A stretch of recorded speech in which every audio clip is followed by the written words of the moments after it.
Hey there, this is Ian McTavish with Huntsville High School Hoya Robotics, and this is just a quick tutorial on using Google Forms and pivot tables.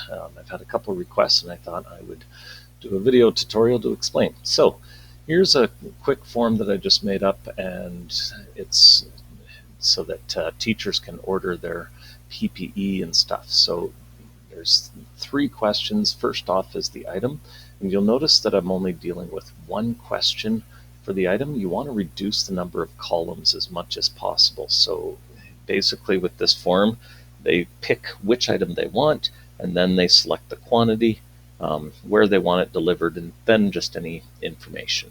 So very simple. The item and the quantity are the key things in order to get this. The responses, I've set it up to feed to a spreadsheet, and so in the spreadsheet, you end up getting form results like this. Now, the key thing is under the data menu is the pivot table option. When you click pivot table, it allows you to select the data range, and you want to make sure that you change it, because right now it's set to A1 to F6, which is the number of rows currently in the form. The problem is that if more people fill out the form, you're only going to get those results. So by changing it to A to F, anything in those columns will be used for the pivot table. So I'm going to create a new sheet, and I'm going to click create. And here's my new sheet. So now in cell A1, there's my pivot table. If I click around, whenever I go back to A1, I can edit my options. So there's the responses, A to F, that's what I want. Now with the rows, I can click the items, and under the values, I can click the quantity. And the nice thing is that with the rows, it'll give me all of my items, and then the values, because it's a number, it's the sum, and that adds them up. And I'm just going to go back to the form, and I'm just going to show you in here in the quantity under the three dots, I set up response validation. So it has to be a number greater than or equal to 1. Basically, they're not going to fill out the spreadsheet unless they're going to get all the options. And coming back to the item, the key thing is that if you are looking at the table, and of course I've got my little menu here in the way, I can't switch tabs here. That's kind of annoying, but there we go.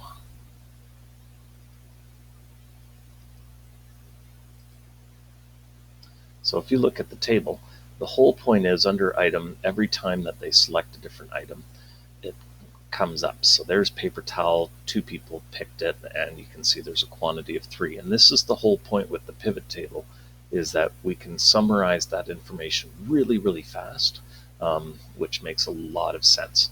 The other thing is that we can add columns to this. So where to deliver, I can throw that in, and now it's going to give me my total value of each of the items, and it's going to show me which area to throw them.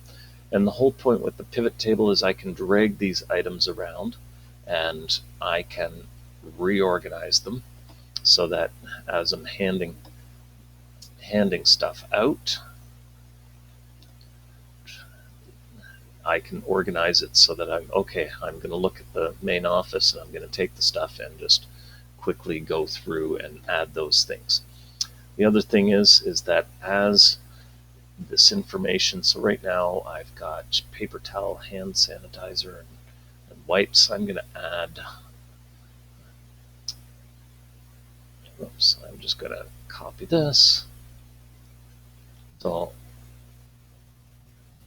here's my form. I'm going to add 100 more wipes, check office and submit, and you can see in my spreadsheet that's automatically adjusted. So that's why this is such a useful tool.